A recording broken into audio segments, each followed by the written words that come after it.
Going into week 5 already, season flies. Excited to really get into ACC play. Finished up a good weekend.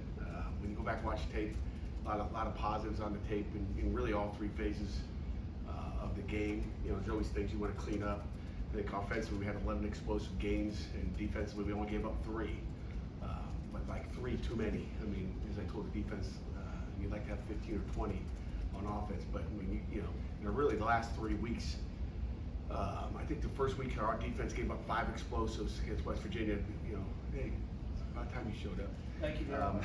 And then the last 3 weeks it's been 3 explosive, and our goal is to keep it under 4, I believe, 4 or 5. So good job there. But just anytime you get a 63-yard run, that just drives me nuts, because we're built to stop that. Should not have a problem with that. But just details around the defense there. So.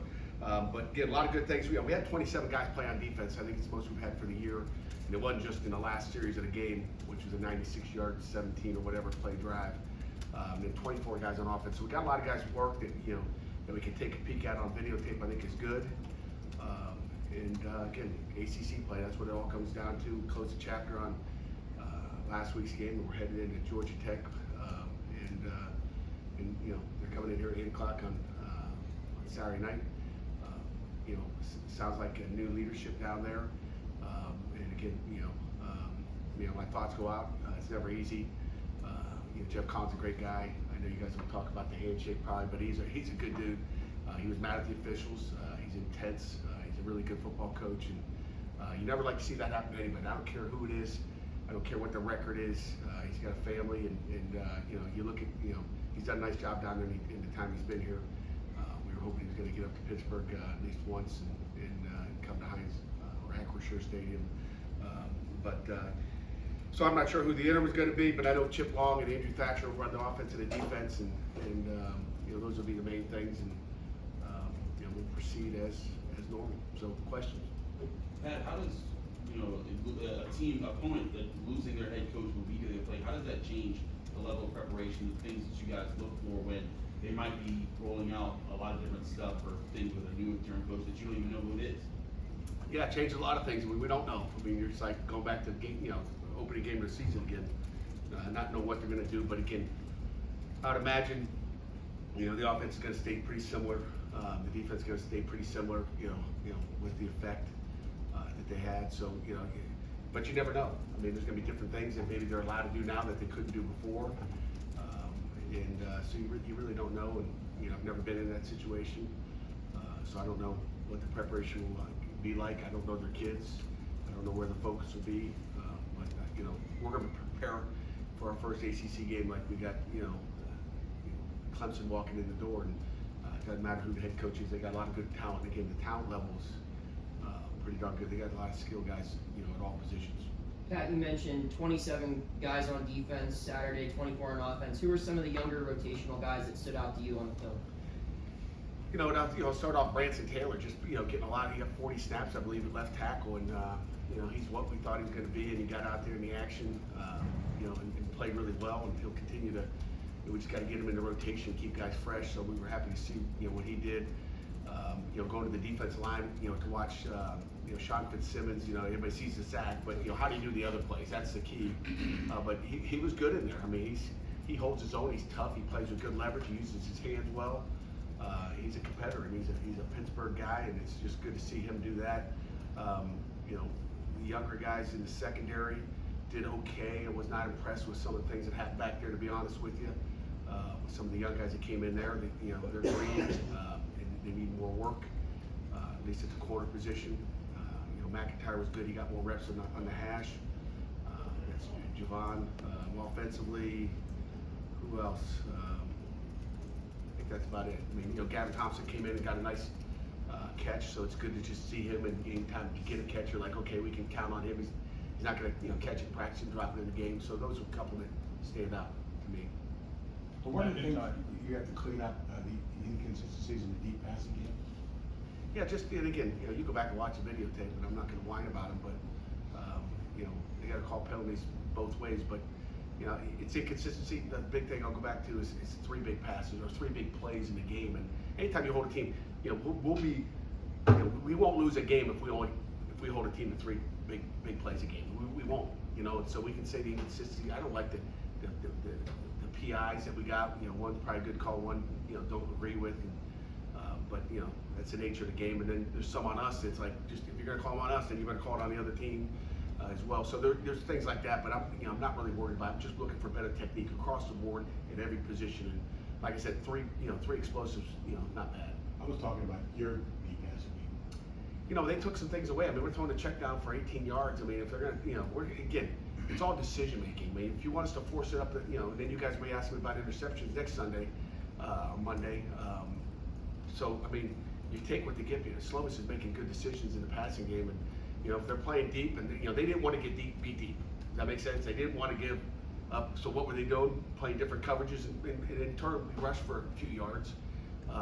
You know, unlike what, you know, last week we saw out of Western Michigan. So we're going to take him. It's called good decision making. I'm glad, you know, Keaton's not out there trying to force a, you know, a post or a fade in there into coverage and then throwing picks. I mean, protect the football is a priority. And you know, when you got Izzy on the check down over here, throw it. You know, there's a couple he missed here and there, but for the most part, you know, he missed a slant to Bub down inside the goal line, which we ended up kicking a field goal. It was one of those drives, but you know, take what they're giving you, and it'll be different every week. It's all depending on what they're going to do. You know, again, against us, we're going to stop the run. Okay, you know, we're playing in a scrimmage today, practice. We're going to stop the run. He's going to have more explosives, you know, in the passing game. But you know, don't throw it in the coverage. Be careful what you wish for. Yeah, when Gavin went down, Carter went in, and it looked like he was at a lot of key points for some big runs that you guys had, especially late. Now that you've had time to look back over the game, what did you see that he was doing right for you guys? You know, Carter Johnson's he's a great football player. You know, I think we talked about it back in camp. You know, you saw it after a couple of days. He's tough. He's got a great motor, and you know, we're happy he's with us. And you know, we got to get, you know, Kai played solid as well. Had a nice block on. Matter of fact, he had a nice block down on when Carter Johnson caught the one pass. He had a nice block down the field and was finishing. And we hope to get Dylan Deviney back, you know, ready to roll here, you know, eventually. And then again, that other tight end that's probably not on the 2 deep. I don't know if he is or not, EJ. You'd like to change that thing around. Is Jacoby. He's done a nice job at the tight end spot as well.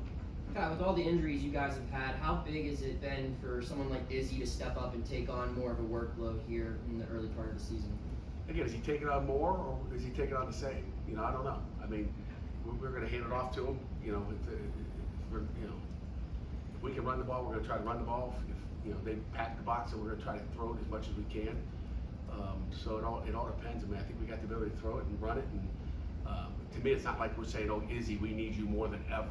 You know, because again, Vince goes in there and he's productive. You put, you know, Sebo in there, he's productive.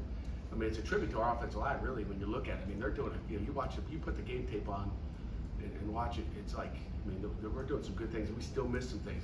You know, there's some things we can still get better at. That you know, we're doing some good things offensively in the run game. You just highlighted there briefly about the offensive line, given how much rotation there actually has been along that unit. How impressed are you that players can just kind of step in and not really miss a beat, especially with that running game? Yeah, I mean, like, you know, Jake Cradle's done a nice job in there. And, you know, then you saw Gabe Hoyt, number 57, back a little bit, had a little holding call here. And again, I bet you I think he got 15 plays, and I don't think he had 15 plays in practice last week, but we wanted to either give him a 3-play set or 5 maximum and get him out, just to make sure we just get his feet wet and get him out, make sure he feels comfortable. But he'll continue to get more and more reps here. But the offensive line's been good. And, you know, he's not gotten many reps just coming back from that injury in the bowl game. But he's back and ready to roll and help us out as well. So we're excited about that opportunity. But the O-line's done a great job. With the situation in quarterback over all 4 games, has it been tough to get a feel for what the identity of this offense is, kind of figure out what you guys can do, just because when you played a game and a half without your starter? Yeah, I mean, I think you saw in the Tennessee game and in the West Virginia game what Keaton could do, at least for 6 quarters, I guess, until he got hit. So I think you can see what he can do in the passing game. Then he takes a week off. So I think he already kind of got an idea that he can throw the football and he's accurate and all those things. So what is the identity? The identity is what's someone giving you, I think. We'll see as the season goes on, but I think we can throw the football, I think we can run the football, I think we can kind of do whatever we want to do based on what they're going to give you. Pat, Saturday, you said your team didn't have the emotion you think they needed to come with every Saturday. What do you think was the reason for that, and do you think that problem is solved now that they're in ACC competition? Yeah, I think so. I mean, like I said, you're dealing with a bunch of 17, 18, 19, and maybe I'm dead wrong too. So I don't, I'm not a mind reader. I'm not in their heads. It's just something you get as a feel sometimes. And sometimes, like I said, I think I've told you this in the past. Sometimes before the game, you're like, are they ready or not? And you don't know, and then they go out and just kill it. I think a full stadium has something to do with it at times. I think it hurt us a year ago against Western Michigan. Who wanted to come see Western Michigan play, or who wanted to come see the Rhode Island game? 3 home games in a row. Here on the slate, they'll be showing up. Certainly for the Georgia Tech game. I think an ACC 8 o'clock game. I think that has something to do with it. Who knows? I mean, you don't know. I mean, I'm just guessing. But I know players love. They love to play in front of big crowds. They want to go play, and again, our fans can certainly help us Saturday night for sure. Pat, how do you go ahead, Jeff. Pat, how do you think your team has dealt with the injury adversity that you've had the first few games? Every week it's something different, right? I mean, it's something different. I think they've done a nice job. I really have. Obviously, forget the quarterback situation. We talked enough about that in the past, whether it was Nick or Nate, but just different positions. I mean, the defense ends about 4 of our 5 guys didn't play Saturday. 4 of the top 5 guys. And speaking of injuries, I tell you, I was going to give you heads up if somebody's out indefinitely or out for the season. We got 2. Nick Temple, defensive end, is out for the year, and so is Rashad Battle. Hate to lose either one of those guys.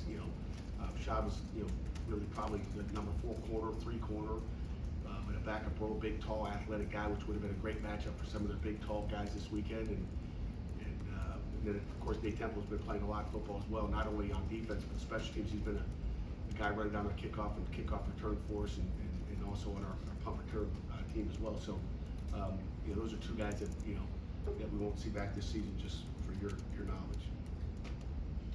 Pat, you mentioned the identity, and in a weird way, was almost what happened with the quarterbacks, a blessing in disguise, because you had to rely on a little bit more, and you guys you've been doing it when they know what's coming, which seems to me indicative of somebody that can be effective at it regardless of what the defense is doing.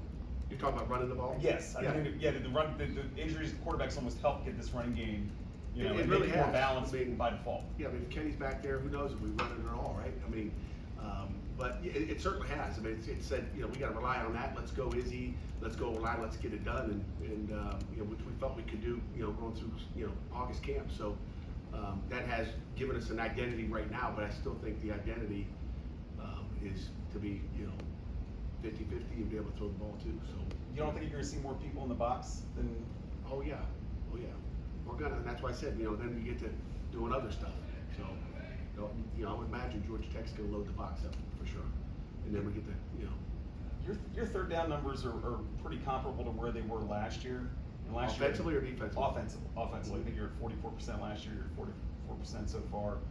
Is that with a quarterback in his first year in the system, as opposed to somebody who is well versed? Is that maybe because the running game's going so good? You're facing more 3rd and shorts, or? Yeah, well, I think so. I mean, when you look at it, I think we were 8 for 9 on 3rd and short last, and I think we wore the belly out on that final one, downside the goal line. The fullback belly, I should say, for people not sure what I was talking about, but not my belly. So we kind of wore that out a little bit, but the 3rd and short. I mean, being able to get more of those instead of 3rd down and 12s certainly helps you. The other positive thing, I think, and I don't know when the last time this had happened. It might not be in my era here as a coach, but we only had 1 negative play on the day offensively. I mean, you talk about a TFL on the run game, a sack. I mean, we had 0 sacks. I think, Keaton got hit once, that's pretty impressive. I mean, one negative play as far as on run pass situation is pretty critical, and that's a tribute to those down and distances when you're ahead of the sticks a little bit.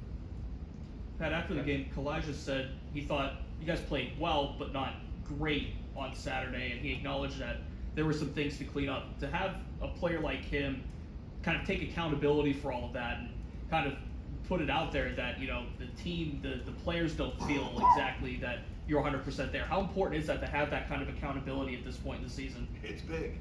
You know, sometimes guys get a false sense, and you know they hear it from me all the time. Matter of fact, I apologized to them last night for being a grumpy winner. You know, because you know it's like they all count as one, and we should celebrate them all. To be honest with you, and you know I do a crappy job at celebrating victories sometimes, but because you want it to be perfect, and it's like I told you guys. I think I told our guys last night, like I think you can play up here, and when you don't, it's disappointing. But it doesn't take from the win or what our kids did on the field. Whether you're underhanded personnel wise or not, we still want to get the same thing out. Yeah, you're tied with John Michael Olsen for the third most wins in school history. Did your dad coach with his staff, and did he ever talk about Michael Olsen? He didn't. It was so long ago. I mean, I was 60 born, years. 1962. Yeah, he did coach with him. EJ might have some stats on there, but I knew this was his first college job here, with him. So, but I don't know a whole bunch more other than that. There's not a whole lot of stuff in the books, but I think he was a GA, maybe the freshman coach as well, and then he was off to Brown. So, Does it mean anything to you to move up the charts? not really. It just means I'm getting old. It means I'm going to get older. I've been here for a long time. Really, I mean, so I don't know how long it takes you to get. They got to divide it by how many years you were there. I think really doesn't matter. I mean, it's about winning every week and going 1-0. That that's a staff thing. That's a team. The team wins the games. We just get to watch them play on Saturday. So it doesn't really. Now, what's allowed Mumfield and Means to come in and earn the roles that they've had I'm sorry, so say that early? again, Jeff? From Mumfield and Means, what's allowed them to come in and earn these roles early and become two of your leading pass catchers? Yeah, I mean, again, it's again, we obviously missed Jared last week, and those two guys made some plays. I mean, I like to see Kanate make that one catch when he got hit. But again, even on that same pass, there was a route that could have been a little bit cleaner, which would have kept that guy out of there. Matter of fact, we didn't get our back out of the backfield, which would have kept that corner, and he could have been still running here. Tailback fell down in the backfield, I think, on that play over Daniel Carter on it. But it could have been a little cleaner. But we got to make all those catches, and Bub's got to, even though down in the red zone, he's got to make that catch. But I think every week they keep getting better and better. I really do. I think again, they're all new guys. I mean, in a new offense, learning a new offense. So I think that'll continue to come, and we'll have more opportunities to give the ball as we move forward in the ACC. Pat, I know Jerry just tried to get you to zoom out and big picture it. I will try to help him out here. You just mentioned a guy when you came to the podium who's, had a shortish stay at Georgia Tech, and now he's out of a job. At the end of your third season, you guys were, what, 5-7, right? Is that in 17? Is that correct? I don't EJ? remember. Is that the Kenny Pickett? It was Kenny Pickett. I mean, and I think you got an extension after that. I mean, and now you're at the point where you've got depth, where you're losing guys, and the drop off isn't as dramatic. I mean, are you sort of at where, when you took the job, you're a year, what, 9 now, or whatever it is, a year 8 or 9, are you at where you thought you'd be, I mean, from a program standpoint? I mean, year 7, you win a championship game, you feel like you are there, but every year's a new year, right? I mean, what you did last year doesn't really matter. So I mean, you take every year is a brand new year, and you lose some good players to the draft or whatever it may be, to name, image, and likeness, whatever it is. You lose some guys, and you got to replace them, and you never know what you're going to be. I mean, you can win a championship next year, win one game the next year. I mean, there's no guarantees in this business. So I think the key is consistency in this room, and our players getting the same information and coaching the heck out of them and loving the heck out of our football team. And I think that's what we do. We got a good group that sits in here, every day to coach, and I think that's the key. I don't know if I answered your question. You mentioned last year, I mean, this is your first ACC game, you're the only team that's the defending champion in the conference. Does that come up at all this week? That you're defending? Do you feel like you're defending something, or? No, not at all. That, you can't take it from us, can they? The trophy's gonna be sitting out there. I think we talked about this back in August sometime, early September. We're not defending, we were the champions, that's over with. It's 2022, and we're going to try to go repeat, and I think our kids are excited about getting an ACC play. I could kind of feel a little different vibe in here last night, instead of talking about, Rhode Island or how good they are. It's like, it gets real now, I think, and I think our kids are excited about that. I don't think you would have done it without the roughing the kicker penalty, but I was just wondering why the onside kick at that point in the game and that score. Yeah, it's a great question, Jerry. Why? You know, this is the second time we've had it this year, correct? Tennessee game, Okay, we kicked off in the 50, right? yeah. And again, it's just like, what do you lose? You know, it's called practice. You know, it's just like, you know, I told our guys last night, getting that kick in there, getting, you know, we weren't trying to score any points. We were just going to run the ball anyway and run the clock out. So it wasn't a matter of trying to run a score up on my alma mater.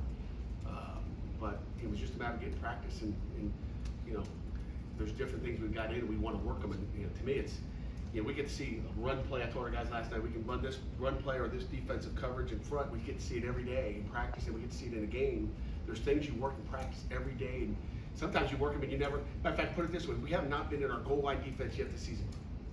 Okay, now I don't want to put it in versus, you know, an 11 personnel, 3 wideouts, but we haven't got to work goal line defense the entire season. We work it in August. We don't have any opportunity to get any work out of it. We may get some this week. But we get no opportunity to put it on tape and coach off of it because you learn from those. It's, you know, it's in a game where, you know, we would have never done that for doing it from our own 35 ever, you know. But we got the ball to 50, you know, you don't lose much, you know, it's just one of those things that you have to do to put it on tape. And same thing, it was great to get it. You know, do I want them, you know, kicking an onside kick and having the opportunity to get it? But it's great to get that on film and you go, God, you trust Bub Means to catch that? You know, that guy's the guy. It's all in his hands. Can he catch it, or is he going to go? You know, now you kind of, and not only do we have confidence as coaches that, hey, when we put our hands team out there, we got the right guys on there. Okay, did the guys make the, you know, I think everybody on that side made their blocks except Carter Johnson kind of slid off. He's got to maintain it, but you know, all those things can be coached off of real game tape instead of practicing in practice and never knowing is it going to work or not. So those are critical things that we can get on tape early because it could win you or lose you a game later on in the season when they really count. Because these four games didn't count yet. They don't count. You know, we're 0-0 right now. We're going to the ACC play. You know, there's things we still want to get on tape. All right, Coach, thank you very much. Well, do you have one more question? I know I don't. Well, I do, but I'm Yeah, not go afraid. ahead. No, I'll let Jeff go. Jeff piped up.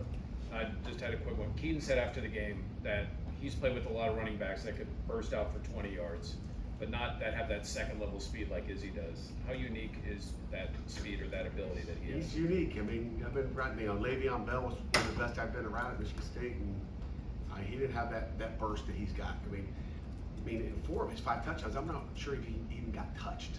I mean, he may have got tagged, but there was nobody in position. It was not like he was breaking all his tackles. I mean, again, that's a tribute to our offensive line. When you watch it, you know, the music up front with the O-line and how Daniel Carter's fitting in there and cleaning stuff up. I mean, it's some good stuff. And, you know, I haven't seen it for a while, a run game look like that. He's, you know, is he special? Again, like I said, Vince is special. When those guys got in there too, I mean, again, when you sit there and say Vince looks really good and you say Sebo looks good and we know Rodney Hammond has looked good, and he'll look good in the future, you know, when that's the case, then you're also looking at, you know, your offensive line's pretty good too, and they're doing a good job. Okay, I'll try one more time.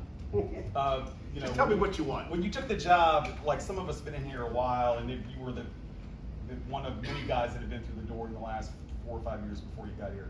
Now you're here. Do you have an appreciation for reaching this point in your career where you kind of brought stability to this program, but also maybe to kind of what you do? No question about it. I mean, you know, you're the head coach at Pitt. You take pride in what you're doing. This is my job. Okay, so my job is to come in here, you know, rebuild it, create some stability as a head football coach here, and win football games. And that's what we try to do every week is go out and be 1-0. So you do take pride in it. That's what, you know, you got hired to do. You know, that's what Chancellor Gallagher and everybody did. You know, Randy Jewell when they hired me back in 2015 is to come do that. So that's what your job is, and when you accomplish your job, and again that was last year. You know, it's satisfying. That's what you work for. You know, that's what our kids work for. We all have the same goal in here. It's not just the head coach, it's staff. We all work together on the whole thing. So it's all of us. It's we, and we all do it together. You know, this guy can't do anything by himself. It's everybody. But there's no question you appreciate what, you know, the effort these guys put in every day to get what we want. Right? So in the record book, whenever you get to wherever it is, When I retire, it should say Pat Narduzzi and like 8,000 other people, 110 wins or whatever. oh yeah, that's a good idea. I like that. All right, I'll have to check look that up. Yeah. I mean, ultimately, at the end, I get all the whatever, you know, and EJ probably won't get that done in the record books or whatever it is. But again, we know what it was. I had made 1 tackle, 1 catch. I was like, help every day is try to do the best I can do. I mean, that's the truth. Fact, right? Just try to lead and Did I get you what you wanted? Jared's probably right Just next door. hey, He'll let write you know. whatever you want. I'll just. You're good.